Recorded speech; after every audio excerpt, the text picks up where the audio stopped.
Hello students. आज हम BSc second year organic chemistry की थर्ड यूनिट जो कि कार्बोनाइल कंपाउंड्स जिसमें एल्डिहाइड और कीटोन आते हैं उसका पार्ट 1 हम आज डिस्कस करेंगे, जिसमें कि general introduction of carbonyl compounds और उनके प्रिपरेशन मेथड्स के बारे में हम डिस्कस करेंगे। Carbonyl compounds means compounds having carbonyl group. Carbonyl group means C double bond O group, that is carbonyl group is present. यदि यौगिक में ये C डबल बॉन्ड O समूह उपस्थित है तो वो कार्बोनिल यौगिक कहलाता है। अब कार्बोनिल यौगिक में भी दो तरह के कंपाउंड हैं, एल्डिहाइड और कीटोन। यदि इस कार्बोनिल समूह से कम एक हाइड्रोजन जुड़ा हुआ है, यानी कि यदि इसमें CHO समूह उपस्थित है तो वो यौगिक एल्डिहाइड कहलाते हैं। तो aldehydes have CHO group in them, जिनमें CHO समूह होता है। और ये जो रिमेनिंग वैलेंसी है ये हाइड्रोजन से भी सेटिस्फाई हो सकती है या किसी एल्काइल ग्रुप से भी सेटिस्फाई हो सकती है। HCHO फॉर्मल्डिहाइड हो जाएगा। RCHO means aldehyde other than formaldehyde होगा। तो R यहाँ पर H भी हो सकता है, एल्काइल ग्रुप भी हो सकता है और एराइल ग्रुप भी हो सकता है। अब इसका एग्जांपल फॉर्मल्डिहाइड, जिसको हम IUPAC में मेथिनल के नाम से जानते हैं, एसिटल्डिहाइड जिसको हम IUPAC में एथिनल के नाम से जानते हैं, और बेंजीन रिंग से CHO समूह जुड़ा हुआ है तो ये बेंजल्डिहाइड के नाम से जाना जाता है। अब हम आते हैं कीटोन्स पर। अब इन कीटोन्स में जो ये कार्बोनिल समूह है उसकी जो दोनों फ्री वैलेंसीज हैं वो दोनों एल्काइल ग्रुप से सेटिस्फाई हो सकती हैं। अब ये दोनों एल्काइल ग्रुप R और R' जो हैं वो सेम भी हो सकते हैं, डिफरेंट भी हो सकते हैं। यदि R और R' दोनों समान है तो वो सिंपल कीटोन यानी कि सामान्य कीटोन कहलाता है। और यदि ये दोनों ग्रुप R और R' डिफरेंट है, जैसे एक जगह एल्काइल ग्रुप है एक जगह एराइल ग्रुप है, तो ये मिक्स्ड कीटोन या मिश्र कीटोन के नाम से जाना जाता है।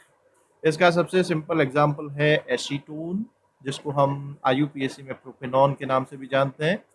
ब्यूटेनॉन, जिसमें 4 कार्बन की चेन है, इसमें ये कार्बोनाइल ग्रुप के साथ एक तरफ एथिल और एक तरफ मेथिल समूह जुड़ा हुआ है। देन फिनाइल इथेनॉन, जिसमें कि एक तरफ कार्बोनाइल ग्रुप से बेंजीन रिंग यानी कि फिनाइल ग्रुप और एक तरफ मिथाइल ग्रुप अटैच्ड है। तो ये तीनों जो है वो कीटोन की श्रेणी में आते हैं, जिसमें कार्बोनाइल ग्रुप की जो दोनों फ्री वैलेंसी है वो एल्काइल या एराइल ग्रुप से सब्स्टिट्यूटेड है। ना carbonyl carbon is in sp2 hybridized state. जो कार्बोनाइल ग्रुप है उसमें कार्बन और ऑक्सीजन के बीच में डबल बॉन्ड है। ये कार्बन भी sp2 संकरण अवस्था में होता है और ये ऑक्सीजन भी sp2 संकरण अवस्था में होता है। यानी कि कार्बोनिल समूह के कार्बन और ऑक्सीजन दोनों की हाइब्रिडाइज्ड स्टेट sp2 होती है। अब इसमें sp2 कार्बन और ऑक्सीजन के बीच में डबल बॉन्ड है। डबल बॉन्ड में एक सिग्मा और एक पाई बॉन्ड है। सिग्मा बॉन्ड बनेगा को एक्सियल ओवरलैपिंग ऑफ ऑर्बिटल्स। जो कार्बन का sp2 संकरित कक्षक है वो ऑक्सीजन के sp2 संकरित कक्षक के साथ समाक्षीय अतिव्यापन करेगा, को एक्सियल ओवरलैपिंग करेगा, जिससे कि एक सिग्मा बॉन्ड बनेगा। And pi bond is formed by sideways overlapping. अब जो पाई बॉन्ड बनेगा वो दोनों कार्बन और ऑक्सीजन के पास जो असंकरित पी कक्षक है उनके बीच में जो कोलेटरल ओवरलैपिंग होगा, और वो कोलेटरल ओवरलैपिंग जैसा कि इस तरह से ये दर्शाया गया है, ये कोलेटरल ओवरलैपिंग जो है इससे पाई बॉन्ड बनेगा। तो अब इसमें कार्बन और ऑक्सीजन में समतल जो समूह है उसके ऊपर और नीचे पाई इलेक्ट्रॉन अब है, और ये जो पाई इलेक्ट्रॉन अब ये पाई इलेक्ट्रॉन क्लाउड है ये असममित होता है, अनसिमेट्रिकल होता है, जिसको आगे अभी हम डिस्कस करेंगे। क्योंकि इसमें ऑक्सीजन की विद्युत ऋणात्मकता ज्यादा है तो पाई इलेक्ट्रॉन की डेंसिटी ऑक्सीजन की तरफ ज्यादा होगी और कार्बन की तरफ कम। The three atoms that are bonded to carbonyl carbon forms a trigonal planar structure। क्योंकि इसमें sp2 संकरित कक्षक है, कार्बन sp2 संकरण अवस्था में, तो ट्राइगोनल स्ट्रक्चर होगा और जो कि प्लेनर होगा, समतल होगा। ये कार्बोनाइल ग्रुप है, इसमें एक तरफ तो एल्काइल ग्रुप है ही, दूसरी तरफ या तो एल्काइल ग्रुप या हाइड्रोजन अटैच्ड है। और इसमें जो बॉन्ड एंगल है, बंद कोण है, क्योंकि sp2 हाइब्रिडाइज्ड है तो बॉन्ड एंगल जो है वो 120 डिग्री होगा, 120 डिग्री का कोण होगा हर एक बंधन के बीच। अब जैसा अभी इसमें डिस्कस किया, क्योंकि इसमें ऑक्सीजन की विद्युत ऋणात्मकता ज्यादा है तो पाई इलेक्ट्रॉन का घनत्व ऑक्सीजन की तरफ ज्यादा होगा, इस पर आंशिक ऋणावेश पार्शियल नेगेटिव चार्ज होगा, और कार्बन पर जो पाई इलेक्ट्रॉन डेंसिटी रिलेटिवली कम होगी तो इस पर पार्शियल पॉजिटिव चार्ज या आंशिक धन आवेश उपस्थित। Aldehydes are named by replacing the final E of the name of the corresponding alkane with L। उसमें जो अनुलग्न होता है, जो सफिक्स होता है वो L है। एक कार्बन की चेन है, एल्डिहाइड समूह है और उसके साथ इसमें H जुड़ा हुआ है, तो meth plus N plus al methenal. यहाँ पर दो कार्बन की चेन है एल्डिहाइड समूह के साथ, तो eth plus N plus al ethanal. इसमें तीन कार्बन की चेन है, तो prop plus N plus al propanal. और इसमें ये पॉलीफंक्शनल कंपाउंड है, इसमें कार्बोनाइल ग्रुप भी है और अल्कोहल ग्रुप भी है। तो इसमें मुख्य क्रियात्मक समूह एल्डिहाइड आएगा। प्राइमरी जो फंक्शनल ग्रुप है जो कि वरीयता श्रेणी में पहले आता है वो एल्डिहाइड है, तो ये 1 2 3 4। तो ये जो अल्कोहल है ये सेकेंडरी फंक्शनल ग्रुप के फॉर्म में है और ये कार्बन नंबर 3 पर है, तो 3 हाइड्रोक्सी, फिर 3 कार्बन की चेन है और सेचुरेटेड है और एल्डिहाइड है, तो prop plus N plus al propanal. इसी तरह से इन दूसरे कंपाउंड्स के भी नाम है। तो ये है एल्डिहाइड के लिए, जिसमें कि हम जो अनुलग्न लगाते हैं, सफिक्स लगाते हैं एल। इसी तरह से कीटोन में जो सफिक्स लगता है वो one, al plus N plus one, alkenone. जो एल शब्द जो है वो प्रिंसिपल चेन में कितने कार्बन है उस पर डिपेंड करेगा, और कीटोन ग्रुप की पोजीशन क्या है उसको भी हम डिस्कस करते हैं। The parent chain is then numbered in the way that gives the carbonyl carbon atom the lowest possible number। जहां से कार्बोनाइल कार्बन को सबसे कम अंक मिलता है वहां से हम नंबरिंग करते हैं। तो इसमें तो कहीं से भी नंबरिंग किया जा सकता है, तो prop plus N plus one propanone. इसमें पॉसिबिलिटी एक ही होगी, 4 कार्बन की चेन है तो चाहे वो इधर हो चाहे इधर हो, whether it is on this carbon और दिस कार्बन, वो 2 ही होगा, तो इसलिए और कोई पॉसिबिलिटी नहीं है, तो ब्यूटेनोन। अब पेंटेनॉन में ये इधर भी हो सकता है, कार्बोनाइल ग्रुप इधर भी हो सकता है, तो इसलिए हम इसमें नंबरिंग देंगे 1 2 3 4 5। तो pent plus N plus one, और ओन की पोजीशन क्या है 2 पर है, तो पेंटेन 2 ओन इसका नाम। तो इस तरह से कीटोन्स का IUPAC नेमिंग किया है। Now we come to preparation of carbonyl compound, carbonyl यौगिकों के बनाने की विधियां। अब इसमें कार्बोनाइल ग्रुप में एल्डिहाइड भी हो सकता है, कीटोन भी हो सकता है, तो मोस्ट ऑफ द मेथड्स उसके जो प्रिपरेशन के हैं एल्डिहाइड कीटोन के वो कॉमन है, उसमें थोड़ा सा डिफरेंस होता है। तो पहला इसमें मेथड है by dehydrogenation of alcohols. Alcohols के डीहाइड्रोजिनेशन से, जो कि कैटेलाइटिक डिहाइड्रोजिनेशन होता है, कैटलिस्ट की उपस्थिति में इसको गर्म करते हैं हाई टेम्परेचर पर, तो सिल्वर या कॉपर या किसी कैटलिस्ट की प्रेजेंस में जब इसको गर्म करते हैं तो यहाँ से एक हाइड्रोजन और यहाँ से एक हाइड्रोजन निकल जाता है, और कार्बन और ऑक्सीजन के बीच में जो ये सिंगल बॉन्ड है ये सिंगल बॉन्ड डबल बॉन्ड में कन्वर्ट हो जाता है, तो हाइड्रोजन एलिमिनेट हो जाता है उत्प्रेरक की उपस्थिति में और एल्डिहाइड बन जाता है। ये कब है, जबकि अल्कोहल 1 डिग्री है, प्राथमिक है। अब ये वाला कार्बन द्वितीय कार्बन है और द्वितीय कार्बन से OH जुड़ा यानी कि द्वितीय अल्कोहल है, तो द्वितीय अल्कोहल इस केस में जो प्रोडक्ट देगा वो कीटोन। तो प्राथमिक अल्कोहल उत्प्रेरकी विहाइड्रोजनीकरण के द्वारा एल्डिहाइड देते हैं, जबकि द्वितीय अल्कोहल विहाइड्रोजनीकरण द्वारा ketone. The next important method is by oxidation of alcohols। Alcohol के ऑक्सीकरण के द्वारा भी कार्बोनिल यौगिक बनते हैं और उसमें ऑक्सीडाइजिंग एजेंट हम अलग अलग ले सकते हैं। तो aldehydes are prepared by oxidation of primary alcohol. 1 degree alcohol जो है वो ऑक्सीकरण के द्वारा एल्डिहाइड में परिवर्तित होते हैं, तो ये 1 डिग्री अल्कोहल है। इसको K2Cr2O7 और H+ यानी कि अम्लीय पोटेशियम डाइक्रोमेट या एसिडिफाइड पोटेशियम डाइक्रोमेट की प्रेजेंस में ऑक्सीडेशन करते हैं तो एल्डिहाइड में कन्वर्ट होता है। But when it is kept in contact of oxidizing agent for long time, यदि ऑक्सीकारक के संपर्क में ज्यादा देर रखते हैं तो ये एल्डिहाइड आगे ऑक्सीकृत होकर के कार्बोक्सिलिक अम्ल में भी परिवर्तित हो सकता है। तो अब यहाँ पर हमें केवल एल्डिहाइड तक ही रिएक्शन करनी है, आगे उसको नहीं करना है।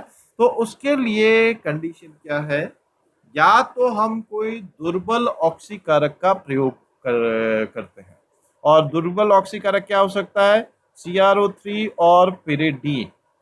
पिरिडीन की उपस्थिति में क्रोमियम ऑक्साइड जो है वो दुर्बल ऑक्सीकारक के रूप में कार्य करता है। तो यहाँ पर इसकी उपस्थिति में ऑक्सीकरण एल्डिहाइड तक ही होता है, उसका आगे कार्बोक्सिलिक अम्ल में ऑक्सीकरण नहीं होता। तो first is either we use mild oxidizing agent, या तो हम दुर्बल ऑक्सीकारक का प्रयोग करें, या दूसरा एक तरीका इसमें ये हो सकता है कि we carry out oxidation at temperature above the boiling temperature of the aldehyde which is to be formed। जो एल्डिहाइड बनना है वो हम प्रेडिक्ट कर सकते हैं एल्कोहल की संरचना के द्वारा। तो उस एल्डिहाइड के क्वथनांक से उच्च ताप पर क्रिया करते हैं, यानी कि यदि एल्डिहाइड जो बन रहा है उसका बॉइलिंग टेम्परेचर 100 है, तो हम ये रिएक्शन 100 डिग्री से ज्यादा ताप पर करते हैं। तो उससे क्या होगा, जैसे ही एल्डिहाइड बनेगा वो वाष्पीकृत हो जाएगा, वो यानी कि ऑक्सीकारक के संपर्क में नहीं रहेगा, तो रिएक्शन यहीं पर रुक जाएगी, उसका आगे फर्दर ऑक्सीडेशन नहीं। तो दो कंडीशन क्या है, या तो हम दुर्बल ऑक्सीकारक का प्रयोग करते हैं, या दूसरा है कि हम बनने वाले एल्डिहाइड के क्वथनांक से उच्च ताप पर अभिक्रिया करते हैं, जिससे कि रिएक्शन एल्डिहाइड तक ही होती है, आगे उसका कार्बोक्सिलिक अम्ल में ऑक्सीकरण नहीं। तो प्राथमिक अल्कोहल से ये एक अभिक्रिया है जिससे एल्डिहाइड बनता है। अब इसमें यदि हम प्राथमिक अल्कोहल की जगह द्वितीयक अल्कोहल का प्रयोग करें, ये अल्कोहल द्वितीयक अल्कोहल है क्योंकि यहाँ पर दो एल्किल समूह है, तो द्वितीयक अल्कोहल जो है वो ऑक्सीकृत होकर के कीटोन में परिवर्तित, और कीटोन्स जो है वो आसानी से ऑक्सीकृत नहीं होते हैं, तो इसके लिए वो कंडीशन जो प्राथमिक अल्कोहल के लिए वो आवश्यक नहीं है। तो यहाँ पर द्वितीयक अल्कोहल का अम्लीय पोटेशियम डाइक्रोमेट की उपस्थिति में ऑक्सीकरण करते हैं तो वो कीटोन में परिवर्तित। Next is oxidative cleavage of alkene या ozonolysis reaction of alkene. Alkene की ओजोनी अपघटन अभिक्रिया कहलाती है ये। तो ये ऑक्सीडेटिव क्लीवेज है, यानी कि इसमें ऑक्सीकरण इस तरह से होता है कि कार्बन कार्बन के बीच का बंध टूट जाता है। तो इसमें किसी भी एल्कीन को पहले ओजोन से क्रिया की जाती है, ओजोनाइड बनता है, और फिर ओजोनाइड का जिंक की उपस्थिति में जल अपघटन करते हैं, तो वो जल अपघटन के द्वारा कार्बोनिल यौगिकों में परिवर्तित। तो ये कोई भी एल्कीन है, ओजोन से क्रिया करने पर ओजोनाइड बन रहा है, और ओजोनाइड का फिर जिंक डस्ट की उपस्थिति में जल अपघटन कर रहे हैं। ये एल्डिहाइड या कीटोन या दोनों के मिश्रण के रूप में परिवर्तित हो सकते हैं, जो किस पर निर्भर करेगा, R, R dash, R double dash और आर ट्रिपल डैश की वैल्यूज। अब यदि हम किसी सममित एल्कीन या सिमेट्रिकल एल्कीन का ओजोनी अपघटन करें, जैसा कि इसमें दर्शाया गया है, सिमेट्रिकल एल्कीन का मतलब क्या है, जो द्विबंधित कार्बन जो दो है उससे जो दो समूह जुड़े हुए हैं वो समान है। जैसे यहाँ पर भी मेथिल और एच जुड़ा हुआ है, यहाँ पर भी मेथिल और एच जुड़ा हुआ है, तो इसकी ओजोनी अपघटन क्रिया करेंगे तो दो मॉलिक्यूल एसिटल्डिहाइड CH3CHO के, और यदि ये दोनों तरफ इधर भी मिथाइल ग्रुप है, यहाँ पर भी दोनों तरफ मिथाइल ग्रुप है, तो ये सममित एल्कीन है। तो इसमें दो अणु जो है वो एसीटोन के प्राप्त। अब यदि हम असममित एल्कीन की ओजोनी अपघटन क्रिया करें, यानी कि जिसमें जो एल्किल समूह जुड़े हुए वो डिफरेंट है, यहाँ पर मेथिल और एच है जबकि यहाँ पर दो मेथिल समूह है, तो इसमें जो दोनों कार्बोनिल यौगिक बनेंगे वो अलग अलग बनेंगे। इसके ओजोनी अपघटन से एक एसिटल्डिहाइड और एक एसीटोन का अणु प्राप्त हो रहा है, यानी कि इसमें एल्डिहाइड और कीटोन दोनों का मिश्रण प्राप्त हो रहा है। तो इसमें उत्पाद के रूप में केवल एल्डिहाइड भी बन सकता है, उत्पाद के रूप में केवल कीटोन भी बन सकता है, उत्पाद के रूप में एल्डिहाइड और कीटोन दोनों का मिश्रण भी बन सकता है, जो कि निर्भर करेगा एल्कीन की संरचना पर, उसमें किस प्रकार के एल्किल समूह या हाइड्रोजन क्या जुड़ेगा। Then next is decarboxylation of acid salt. यदि हम मोनोकार्बोक्सिलिक अम्ल के कैल्शियम लवण का शुष्क आसवन करें, ड्राई डिस्टिलेशन का मतलब क्या है? आसवन की प्रक्रिया करते समय कोई भी हम विलायक का प्रयोग न करें, नो सॉल्वेंट इज एडेड। यदि ठोस यौगिक है उसी को गर्म करते हैं और गर्म करने पर जो वाष्प निकल रही है उसका हम संघनन कर लेते हैं, कंडेंसेशन कर लेते हैं, तो उससे भी कार्बोनिल यौगिक प्राप्त होता है। जैसे इसमें कैल्शियम एसीटेट यानी कि एसिटिक अम्ल का कैल्शियम लवण और कैल्शियम फॉर्मेट यानी कि फॉर्मिक अम्ल के कैल्शियम लवण का प्रयोग करें और इसका ड्राई डिस्टिलेशन कर रहे हैं, तो इससे CH3CHO यानी कि एसिटल्डिहाइड के 2 अणु जो है वो प्राप्त होंगे और साथ में कैल्शियम कार्बोनेट जो है वो निकल जाता है। अब यदि हम केवल कैल्शियम एसीटेट लेंगे तो एसीटोन बनेगा, केवल कैल्शियम फॉर्मेट लेंगे तो फॉर्मल्डिहाइड बनेगा और यदि दोनों का मिश्रण लेंगे तो एसिटल्डिहाइड बनेगा। इसको हम कैसे समझा सकते हैं?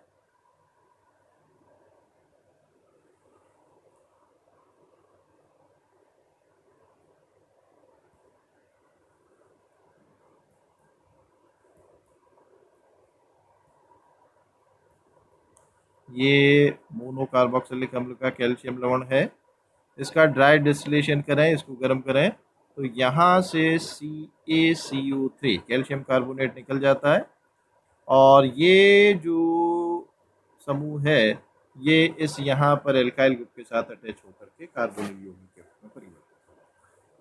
अब यदि हम कैल्शियम एसीटेट ले रहे हैं यानी कि यहाँ पर भी CH3 है, यहाँ पर भी CH3 है, तो इस केस में यहाँ पर दोनों तरफ CH3 होगा यानी कि एसीटोन बन जाएगा।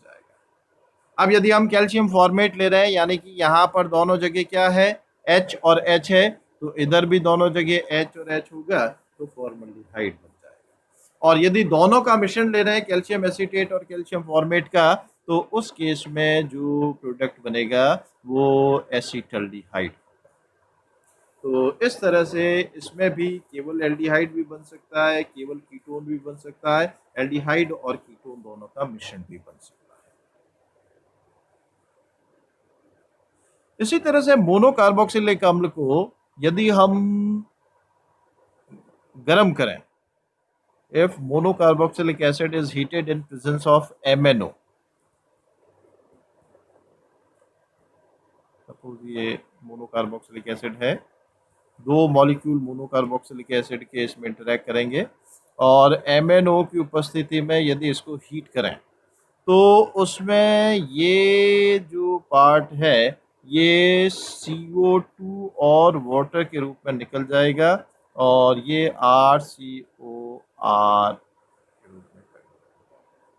तो यहाँ पर भी यदि हम केवल फॉर्मिक अम्ल ले रहे हैं यानी कि दोनों जगह क्या है, R की जगह H है, तो इधर भी R की जगह H होगा यानी कि फॉर्मल्डिहाइड बनेगा। अब यदि हम एसिटिक अम्ल ले रहे हैं, एसिटिक अम्ल यानी कि यहाँ पर भी R की जगह CH3 है, यहाँ पर भी R की जगह CH3 है, तो इधर दोनों जगह R की जगह CH3 होगा, तो CH3CO CH3 यानी कि एसीटोन। पर यदि हम इन दोनों का मिश्रण लें, फॉर्मिक अम्ल और एसिटिक अम्ल दोनों का मिश्रण लें, यानी कि यहाँ पर R की जगह H हो गया, यहाँ पर R की जगह CH3 हो गया, तो इस केस में प्रोडक्ट क्या बन जाएगा, एसिटल्डिहाइड बन जाएगा, CH3CH। तो इस मेथड से भी एल्डिहाइड भी बन सकता है, कीटोन भी बन सकता है, दोनों का मिश्रण भी प्राप्त हो सकता है। तो मोनोकार्बोक्सिलिक अम्ल से कार्बोनिल यौगिक बनाने की 2 विधियां हो गई, या तो हम मोनोकार्बोक्सिलिक अम्ल के कैल्शियम लवण का ड्राई डिस्टिलेशन करें, शुष्क आसवन करें, तो कार्बोनिल यौगिक प्राप्त होते हैं, या हम मोनोकार्बोक्सिलिक अम्ल को MnO की उपस्थिति में गर्म करें तो भी कार्बोनिल यौगिक प्राप्त होते हैं। Next is reduction of acyl chloride, ये रोजनमुंड रिएक्शन के नाम से भी जानी जाती है, रोजनमुंड अभिक्रिया। इसमें अम्ल क्लोराइड का आप चयन करते हैं हाइड्रोजन के द्वारा पैलेडियम और बेरियम सल्फेट की उपस्थिति। Aldehyde can be prepared by reducing acyl chloride by treatment with hydrogen in presence of palladium and barium sulfate। ये लिंडलार कैटलिस्ट या लिंडलार उत्प्रेरक के नाम से जाना जाता है। तो यहाँ पर एक्चुअल कैटलिस्ट जो है वो पैलेडियम है और यहाँ पर जो बेरियम सल्फेट है ये कैटेलाइटिक पॉइजन या उत्प्रेरक विष का कार्य करता है। अब ये उत्प्रेरक विष क्या करता है, जैसे ही अम्ल क्लोराइड से एल्डिहाइड में परिवर्तन हुआ, ये इस एल्डिहाइड के आगे रिडक्शन को ये आगे फर्दर रिड्यूस हो सकता है अल्कोहल में। इधर कार्बन और ऑक्सीजन, इस कार्बन पर और इस ऑक्सीजन पर एक एक एच जुड़ करके सिंगल बॉन्ड में कन्वर्ट हो सकता है और आगे ये अल्कोहल में रिड्यूस हो सकता है। पर जब बेरियम सल्फेट है तो बेरियम सल्फेट क्या करता है, इस एल्डिहाइड के आगे अल्कोहल में अपचयन को रोक देता है।